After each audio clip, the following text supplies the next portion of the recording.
Hello everyone, skating लभरको लागि यो video मेरो नानी र बाबुको चाहिँ फेभरेटै हो है। फेरि मेरो पनि। अनि यतातिर एकजना सर चाहिँ कस्तो फिल्लिलिलिलि गुडाइराख्नु भएको छ क्या। फर्स्टचोटि चकित परेँ म चाहिँ। यता हेर्न सक्नुहुन्छ, वाउ क्या मजाले जम्प गर्नुभएको कि। अनि म त हेरेकै गरेँ। यतातिर बाबुहरू चाहिँ धेरै अगाडिबाट नै आउनुभएको, सो बिस्तारै आफै हिँडिराख्नु भएको छ कन्ट्रोल गर्दै। मेरो छोराको चाहिँ फर्स्ट ट्राई हो। सो सरले चाहिँ मजाले पक्रेर सिकाइराख्नु भएको छ, किनभने छिनछिनमा लड्ने हुन्छ नि त। फर्स्टचोटि नियम पनि थाहा हुँदैन, के गर्ने कसो गर्ने होइन। त्यही भएर 4 पाङ्ग्रेमा सिकाइराख्नु भएको छ। फर्स्टचोटि 4 पाङ्ग्रेमा, त्यसपछि चाहिँ दोस्रो दिनदेखि चाहिँ 1 पाङ्ग्रेमा सिकाउनु हुँदो रहेछ। कति खुट्टा चाल्ने के गर्ने सबै मजाले सिकाउनु हुँदो रहेछ। अनि यतातिर मेरो भदैनी पनि बार पक्रेर पुरै चलाइराख्नु भएको छ। उहाँलाई पनि फर्स्टचोटि नै हो उहाँको पनि। सो तर पनि फर्स्टचोटि भए पनि उहाँ अलिक ठुली भएको कारणले चाहिँ उहाँलाई चाहिँ 1 पाङ्ग्रे नै दिनुभएको छ। र यतातिर चाहिँ कति हिँड्ने के गर्ने सबै नियमहरू सिकाउनु हुँदो रहेछ। मलाई चाहिँ एकदमै खुसी लाग्यो होइन यहाँको सिकाउने शैलीहरू। र यहाँ छोरालाई पनि मजाले समातेर सिकाइराख्नु भएको छ सरले।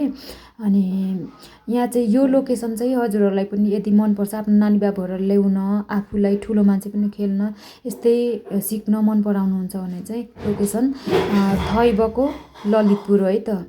ललितपुरमा आउन सक्नुहुनेछ।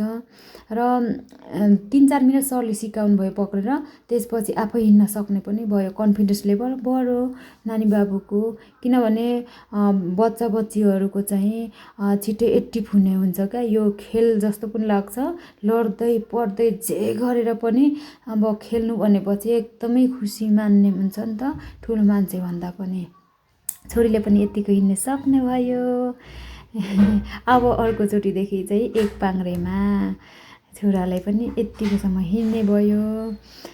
ल एकदमै बब्बाल गरी रमाइलो पनि हुने, बच्चाहरू धेरै है। अनि गल्ने पनि क्या, खेल्दा थकित भएर यता भदैनी नानी बाबुहरू चाहिँ सुतिराखेको बेला मैले चाहिँ पोज गर्न लाएँ।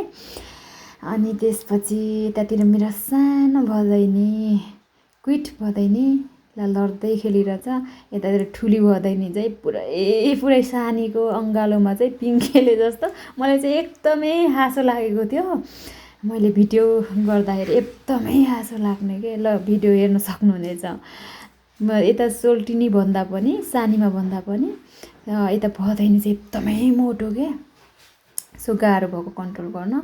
यतातिर एकजना भाइ चाहिँ एकदमै गर्मी क्या, कति घन्टा भयो नि त उहाँ खेल्नुभएको, असिन पसिन हुनुभएको छ। फेरि गर्मीको सिजन, गर्मीको टाइम, बाहिर एकदमै घाम छ टन्टनपुर।